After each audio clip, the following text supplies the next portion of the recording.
The force greatest eternal God के पिछले episode में हमने देखा क्विंग्यू जो होती है वो टियानमिन को अपने साथ फिफ्थ गेट के पास लेकर जाती है। अब तभी उस माउंटेन पे दो सैक्रेड माउंटेन चीफ बैठे होते हैं जो कि एक दूसरे के साथ बात कर रहे होते हैं। अब एक माउंटेन चीफ जिसका नाम युवान काइटाई होता है वो दूसरी माउंटेन चीफ जिनका नाम ये यूशी होता है उनसे कहता है, यूशी आज मेरे भतीजे शंगशन का बर्थडे है इसीलिए हमने एक पार्टी रखी है, क्या तुम आओगी? अब ये सुनकर यूशी कहती है नहीं। ये सुनकर काइटाई उसे कहता है तुम हमेशा की तरह बेरहम रहोगी। यूशी काइटाई से कहती है क्या तुम्हें अभी तक इस चीज की आदत नहीं हो चुकी है? मैं तुम्हें कब से मना कर रही हूँ। मैंने तुम्हें पहले ही बता दिया था कि मैं तुम्हें पसंद नहीं करती हूँ, लेकिन तब भी तुम मुझ पर ट्राई करते रहते हो। और ऐसी भी बात नहीं है कि तुम्हारे पास लड़कियों की कमी हो, इसलिए तुम्हें मुझ पर अपना टाइम वेस्ट नहीं करना चाहिए। काइटाई यूशी से कहता है लेकिन वो लोग मेरा सच्चा प्यार नहीं थे। यूशी काइटाई से कहती है क्या ऐसी बात है? अब काइटाई अपने आप से कहता है एक दिन तुम मेरी जरूर होगी यूशी। काइटाई यूशी से कहता है मेरे फादर और मेरे बड़ा भाई जो है वो लोग आज सुबह कह रहे थे कि तुम्हारा सेकंड ब्रदर जो है वो एक एल्डर बनने वाला है। एल्डर बनने के लिए 5 कैंडिडेट थे, तुम्हारे भाई को 18 वोट्स मिले हैं। उन 18 वोट्स में से 2 वोट्स को मैंने तुम्हारे भाई को दिलवाया है। मैंने अपना पूरा ट्राई किया और उन लोगों को कन्विंस करके वो दोनों वोट तुम्हारे भाई को दिलवाए। तुम्हें ये चीज पता है ना? अब ये सुनकर यूशी कहती है क्या वो तुम्हारे 2 वोट्स के बिना एल्डर नहीं बन सकता था? अगर उन 4 अदर कैंडिडेट्स में से एक कैंडिडेट एल्डर बन भी जाता है तो इसका मतलब ये होता है कि एल्डर बनना आसान होता है। इसका मतलब मैं भी एक एल्डर बन सकती हूँ। काइटाई यूशी से कहता है मेरे ये कहने का मतलब नहीं था। तुम्हें पता है कि मेरे फादर और मेरा बड़ा भाई जो है उनका काउंसिल में काफी ज्यादा प्रभाव है। अगर ये उनकी स्टांस के लिए नहीं होता तो जो दूसरे होते वो सिंपली उनको ही फॉलो करते। तुम ये नहीं कह सकती हो कि किसे सबसे ज्यादा वोट्स मिले होते। ये सुनकर यूशी जो होती है वो हंसने लगती है। काइटाई यूशी से कहता है अब क्योंकि ये क्लैन के भी 2 एल्डर्स हो चुके हैं तो इसके लिए तुम्हें कॉन्ग्रेट्स। ये सुनकर यूशी कहती है आखिर इसमें इतनी बड़ी बात क्या है? 1000 साल पहले हमारा क्लैन तुम्हारे युवान क्लैन से 10 गुना ज्यादा ताकतवर था। अब काइटाई कहता है तुमने सही कहा, और उस समय लीसियन क्लैन जो था वो हमसे 100 गुना ज्यादा ताकतवर था। उस समय पर तुम्हारा ये क्लैन सेकंड नंबर पे था। यूशी काइटाई से कहती है क्या तुम डींगे हाँक रहे हो? अब काइटाई कहता है नहीं ऐसी बात नहीं है, ये तो मेरे फादर और मेरे भाई की मेहनत है, मैं तो बस उनके मेहनत के रिवॉर्ड ले रहा हूँ। अब यूशी खुद से कहती है इसे लगता है कि जो ग्रैंड ओरिएंट सेक्ट है वो युवान क्लैन का है। अब तभी इंपीरियल 9 गेट में युवान शेंगचन गाता है। युवान शेंगचन के पीछे काफी ज्यादा लड़की पड़ी होती हैं। वो सभी लड़कियां हाई क्लास फैमिली से होती हैं। युवान शेंगचन के अच्छे दिखने की वजह से वो लड़कियां उसे अपने साथ कल्टीवेट करने के लिए कहती हैं। अब तभी युवान काइटाई देखता है कि उसका भतीजा यानी कि युवान शेंगचन के पीछे इतनी ज्यादा लड़कियां पड़ी हैं। अब काइटाई यूशी से कहता है ये इतना ज्यादा बुरा नहीं है, वो अभी सिर्फ 13 साल का है और इतने ज्यादा हाई क्लास फैमिलीज की खूबसूरत लड़कियां उसके पीछे पड़ी हैं। ये बच्चा सच में कुछ है, ये तो मेरे बड़े भाई से भी ज्यादा प्ले बॉय निकला। अब यूशी काइटाई से कहती है तुम्हें उसकी तारीफ करने के अलावा उसको ध्यान से देखना चाहिए। भले ही उसका क्लैन पावरफुल है लेकिन वो यहाँ पर किसी को भी तंग नहीं कर सकता है। अब काइटाई कहता है कोई बात नहीं, ये सिर्फ छोटी सी बात है, वैसे भी जिन लोगों को वो पीछे धकेल रहा है वो सारे पावरलेस हैं। अब शेंगचन जो होता है वो एक डिसिपल को डांट रहा होता है और वो डिसिपल जो होता है वो पावरलेस होता है। उसका क्लैन इतना ज्यादा स्ट्रांग नहीं होता जिसकी वजह से उसे शेंगचन की बातें सुननी पड़ती हैं एंड वो शेंगचन को सॉरी भी कहता है। अब ये देखकर टियानमिन कहता है आखिर ये लड़का कौन है और ये इतना ज्यादा घमंडी क्यों है?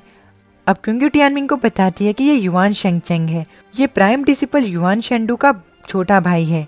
उसके पास टैलेंट तो है लेकिन उसका कैरेक्टर बहुत खराब है। युवान क्लैन के सभी लोग ऐसे ही हैं। अब टियानमिन क्विंग्यू से कहता है क्विंग्यू क्या तुम 5th लेवल ऑफ यूनिटी से ब्रेक थ्रू नहीं करने वाली हो? वैसे अगर तुम ब्रेक थ्रू करने जा रही हो तो तुम मुझसे प्रिंसेस फीलिंग को ले सकती हो, इससे तुम्हें मदद मिलेगी। ये सुनकर क्विंग्यू कहती है क्या ये ठीक रहेगा? अब टियानमिन कहता है हाँ ये ठीक रहेगा, वैसे भी ये प्रिंसेस फीलिंग का आइडिया था। अब टियानमिन जो होता है वो क्विंग्यू का हाथ पकड़ता है एंड इसी से प्रिंसेस फीलिंग जो होते हैं वो क्विंग्यू की बॉडी में ट्रांसफर हो जाते हैं। प्रिंसेस फीलिंग क्विंग्यू से कहती है क्विंग्यू अपनी पूरी ताकत लगा दो और ब्रेक थ्रू करो, मैं सच में चाहती हूँ कि तुम और ज्यादा पावरफुल बनो। ये सुनकर क्विंग्यू को अच्छा लगता है एंड वो प्रिंसेस फीलिंग एंड टियानमिन को शुक्रिया कहती है। अब टियानमिन क्विंग्यू से कहता है चलो अब 5th गेट की तरफ चलते हैं। अब क्विंग्यू एंड टियानमिन जो होते हैं वो 5th गेट की ओर जा रहे होते हैं लेकिन तभी उन्हें शेंगचन देख लेता है एंड उन्हें देखकर वो खुद से कहता है अरे तो ली क्विंग्यू है और वो सफेद बाल वाला जरूर वो टियानमिन ही होगा। अब शेंगचन जो होता है वो उन दोनों को रुकने के लिए कहता है। क्विंग्यू एंड टियानमिन पीछे मुड़कर देखते हैं तभी वो लड़कियां जो कि अच्छे क्लैन से होती हैं वो क्विंग्यू का मजाक उड़ाने लगती हैं एंड कहती हैं वो अभी तक 5th लेवल ऑफ यूनिटी से आगे नहीं बढ़ पाई और इस टैलेंट के साथ वो ली सेन क्लैन की एपेक्स ब्लड लाइन से है। आखिर ये किस तरीके का एपेक्स हुआ? टियानमिंग ये देखकर कहता है ये सीन जो है वो काफी ज्यादा मिलता जुलता है। लगता है कि तुम्हें भी जैसे मेरे टाइम पर मुझे परेशान किया जाता था वैसे तुम्हें परेशान किया जा रहा है। सच में हम लोग भाई बहन ही हुए। ये सुनकर क्विंग्यू कहती है ओ असल में मुझे अब इसकी आदत हो चुकी है। अब टियानमिंग क्विंग्यू से कहता है तुम चिंता मत करो, बस अपने आप को प्रूव करो। वैसे भी तुम्हें अपनी स्ट्रेंथ को दूसरों के साथ बात करने में नहीं लगानी चाहिए।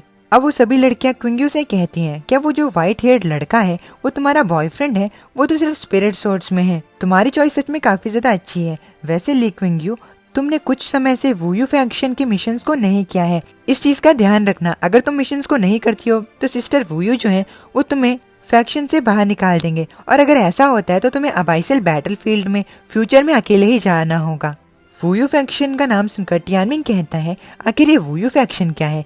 क्विंग्यू बताती है कि जितने भी सेक्ट डिसिपल्स होते हैं वो फैक्शंस को फॉर्म कर सकते हैं यानी कि बना सकते हैं। फैक्शंस में एक लीडर एडमिनिस्ट्रेटर्स होते हैं जिन्हें की इनर डिसिपल्स के बीच से चूज किया जाता है। एक फैक्शन को ज्वाइन करने का रीजन यही होता है कि फैक्शन को ज्वाइन करने से तुम सेक्ट के मिशन को पूरा कर सकते हो और अबाइसल बैटलफील्ड में ग्रुप्स में रहकर ट्रेन कर सकते हो, क्योंकि वो जगह काफी ज्यादा खतरनाक है। इसलिए जितने ज्यादा लोगों के साथ तुम वहाँ पर रहोगे उतना ही तुम्हारे लिए फायदा होगा। जो वूयू फैक्शन है उसमें सारी फीमेल डिसिपल्स हैं। ये सुनकर टियानमिंग कहता है ओ मैं समझ गया, इस ग्रुप के लोगों ने तुम्हें जानबूझकर अकेला कर दिया, लेकिन अब ये सब लोग ये कह रहे हैं कि तुम कुछ नहीं कर सकती। तुम्हें इस समय में क्या करना चाहिए? ये सुनकर क्विंग्यू कहती है मुझे अपने आप को प्रूव करना है। अब टियानमिंग क्विंग्यू से कहता है बहुत बढ़िया, जाओ और अपने आप को उनके सामने प्रूव करो। अब क्विंग्यू जो होती है वो 5th गेट के अंदर जाती है। टियानमिंग उसे बाहर से कहता है उसके अंदर जाओ, मैं तुम्हारे लिए यहाँ पर इंतजार करूंगा। अब वो सभी लड़कियां जो होती हैं वो बात करने लगती हैं कि ये सब सिर्फ खाली शब्द हैं। अगर वो ब्रेक थ्रू कर भी पाती और न्यू लेवल पर जा पाती तो वो ऐसा कब का कर चुकी होती। लेकिन सच में टियानमिंग को जरूर पता है कि एक शो को कैसे क्रिएट किया जाता है। अब तभी ये सब चीजें टियानमिंग सुन लेता है एंड वो कहता है क्विंग्यू मेरी बात सुनो, हम ली सेन क्लैन से हैं, हम मुश्किलों से नहीं डरते और इसीलिए हम किस्मत के सामने सरेंडर भी नहीं करते। हमारे सामने मुश्किल रास्ते हैं, हमें अपनी किस्मत को गलत प्रूव करना होगा, हमें रास्ते बनाकर आगे बढ़ना होगा।